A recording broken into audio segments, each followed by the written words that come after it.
1 Samuel pasal 19 ayat 1-24. Daud melarikan diri karena Saul menyerang dia kembali. Saul mengatakan kepada Yonatan anaknya dan kepada semua pegawainya bahwa Daud harus dibunuh. Tetapi Yonatan anak Saul sangat suka kepada Daud. Sehingga Yonatan memberitahukan kepada Daud, "Ayahku Saul berikhtiar untuk membunuh engkau. Oleh sebab itu, hati-hatilah besok pagi. Duduklah di suatu tempat perlindungan dan bersembunyilah di sana. Aku akan keluar dan berdiri di sisi ayahku di padang tempatmu itu. Maka aku akan berbicara dengan ayahku perihalmu. Aku akan melihat bagaimana keadaannya, lalu memberitahukannya kepadamu." Lalu Yonatan mengatakan yang baik tentang Daud kepada Saul ayahnya. Katanya, "Janganlah raja berbuat dosa terhadap Daud, hambanya, sebab ia tidak berbuat dosa terhadapmu. Bukankah apa yang diperbuatnya sangat baik bagimu? Ia telah mempertaruhkan nyawanya dan telah mengalahkan orang Filistin itu. Dan Tuhan telah memberikan kemenangan yang besar kepada seluruh Israel. Engkau sudah melihatnya dan bersukacita karenanya. Mengapa engkau hendak berbuat dosa terhadap darah orang yang tidak bersalah dengan membunuh Daud tanpa alasan?" Saul mendengarkan perkataan Yonatan dan Saul bersumpah, "Demi Tuhan yang hidup, ia tidak akan dibunuh." Lalu Yonatan memanggil Daud dan Yonatan memberitahukan kepadanya segala perkataan itu. Yonatan membawa Daud kepada Saul dan ia bekerja padanya seperti dahulu. Ketika perang pecah pula, maka majulah Daud dan berperang melawan orang Filistin. Ia menimbulkan kekalahan besar di antara mereka, sehingga mereka melarikan diri dari depannya. Tetapi roh jahat yang daripada Tuhan hinggap pada Saul ketika ia duduk di rumahnya dengan tombaknya di tangannya, dan Daud sedang main kecapi. Lalu Saul berikhtiar menancapkan Daud ke dinding dengan tombaknya. Tetapi Daud mengelakkan tikaman Saul, sehingga Saul mengenai dinding dengan tombak itu. Sesudah itu Daud melarikan diri dan luputlah ia pada malam itu.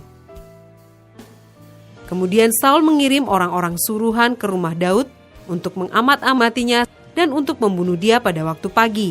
Tetapi Mikal istri Daud memberitahukan kepadanya demikian, "Jika engkau tidak dapat meluputkan dirimu malam ini, maka besok engkau akan dibunuh." Lalu Mikal menurunkan Daud dari jendela. Ia pergi melarikan diri dan luputlah ia. Sesudah itu Mikal mengambil terafim dan menaruhnya di tempat tidur. Ditaruhnya sehelai tenunan bulu kambing di bagian kepala dan ditutupinya dengan selimut. Lalu Saul mengirim orang-orang suruhan untuk mengambil Daud, tetapi perempuan itu berkata ia sakit. Sesudah itu Saul mengirim orang-orang suruhan itu untuk melihat Daud. Katanya, "Bawalah dia di atas tempat tidur itu kemari, supaya ia dibunuh." Lalu masuklah para suruhan itu ke dalam, dan tampaklah ada terafim di tempat tidur dengan sehelai tenunan bulu kambing di bagian kepala. Berkatalah Saul kepada Mikal, "Mengapa engkau menipu aku demikian itu dan melepaskan musuhku pergi sehingga ia luput?" Tetapi jawab Mikal kepada Saul, "Ia berkata kepadaku, 'Biarkanlah aku pergi. Apa perlunya aku membunuh engkau?'"